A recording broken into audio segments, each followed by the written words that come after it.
زما تعویز کو چا راویستو کنه غریب ملایم 1 لک روپۍ انعام به ورکوم زه کوم څوک دی راوباسي زما ټولو ته چیلنج دی په دې میډیا مې چیلنج دی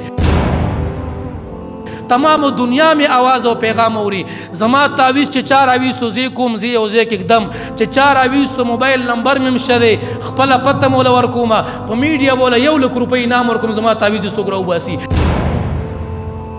تعویزګر ندی د دې ټولو نغټ کار د اول په دروغو کې پی ایچ ډی کوي نو هغه نه بعد به تعویزونه شروع کوي چاته وی زما خاپرین تابع دي چاته وی زما پیریان تابع دي چاته وی ستا تعویز فلانی ځای کې پروت دی چاته وی فلانی ځای کې پروت دی دا ټول والله سراسر دروغ دي د الله نه ما سوا یو سړی په غیب باندې خبر نه دی یو سړی په غیب باندې نه پوهیږي په خپل په نبی علیہ السلام باندې تعویز شوی دی لبید او د غیل ورګانو پکړي نبی علیہ السلام ته دا پته نه وا چې زما تعویز په کوم ځای کې دی نبی علیہ السلام ته دا پته نه وا چې زما تعویز په ما باندې چا کړی دی حتی تر دې چې فرشتي راغلی او په خوب کې نبی علیہ السلام ته وی چې پتا باندې تعویز فلانی فلانی کس کړي دا غیل ورګانو کړي او فلانی کوی کې پروت دی د وخت پیغمبر ته پته نه وا امام الانبیاء ته پته نه وا خاتم الانبیاء ته پته نه وا بیا د 15مې صدۍ سړی پیدا کیږي او تا ته وی 40,000 راکا 50,000 راکا ستا تعویز زرا وباسما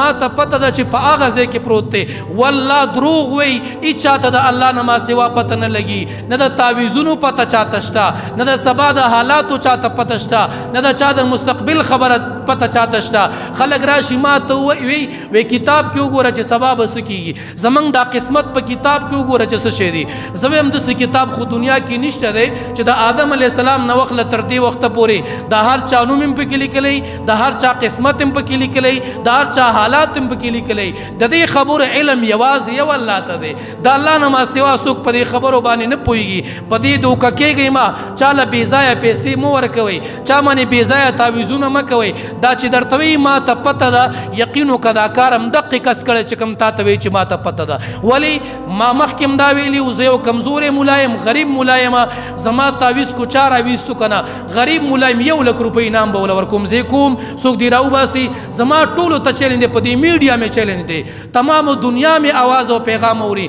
زما تعویز چې چا راویستو زه کوم زه یو ځای کې اکدم چې چا راویستو موبایل نمبر مې مشه دی خپله پته مو وله ورکومه په میډیا به وله 1 لک روپۍ انعام ورکوم زما تعویز یې څوک راوباسي چې زه په تعویز نه پوهېږم زما نشي راایستلی د بل چا به سره وباسي د غریبانانو مال په دې طریقو باندې مو ووایي د دې ناپوهه خلکو مال په دې طریقه باندې مو ووایي چې زما سره خاپریان دي زما سره پیریان دي زما سره دا دي او زه دا کولی شم زه هغه کولی شم هر څه چې کوي یو الله یې کوي زه دم منم تعویز منم هر څه منم خو په شریعت کې او د شریعت په اصولو باندې چې د قرآن د آیات نه هټ کروي د پیغمبر د احادیثو نه هټ کروي چې یو دعا زما پیغمبر نه ویلي په قرآن کې د هغې ذکر نه راغلی ته پکې ځان نه الفاظ لیکه چا پکې لیکلي یا بدوهو چا پکې لیکلي یا فرعونو چا پکې لیکلي یا حامانو چا پکې لیکلي یا قارونو والله داسې حالات ما په خپلو سترګو کتلي دي زمونږ د مدرسې شیخ صاحب هغې ته تصویر ایستلی و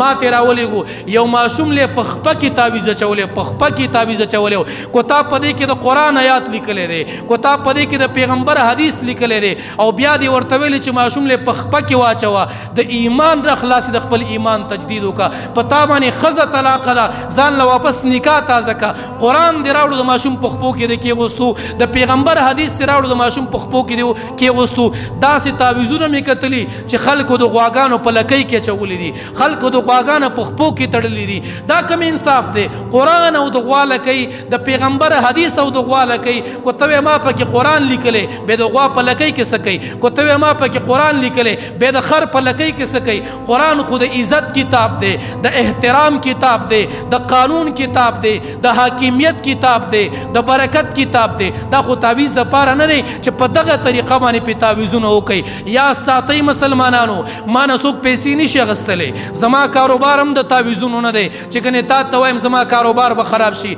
نه تعویز می چاله کړي او کو چاله کړي می تاسو را من 1 روپۍ هم نشي ثابتولې چې مال دې تعویز کړي او مان دې 5000 روپۍ غسې دي تاسو په ما ثابتول هم نشي خو زه چې وایم قسم دې تاسو خیر خوای د پاره وایم چې تاسو مال په خرابېږي عقیدی نظریې په خرابېږي دا خلک نه په غیب پويږي او نه د غیب علم وسره شته په غیب باندې یو الله پويږي د الله نه ما سوا په هیڅ خبر نه دی وعنده مفاتيح الغيب لا يعلمها الا هو د غیب علم د یو الله تعالی سره دی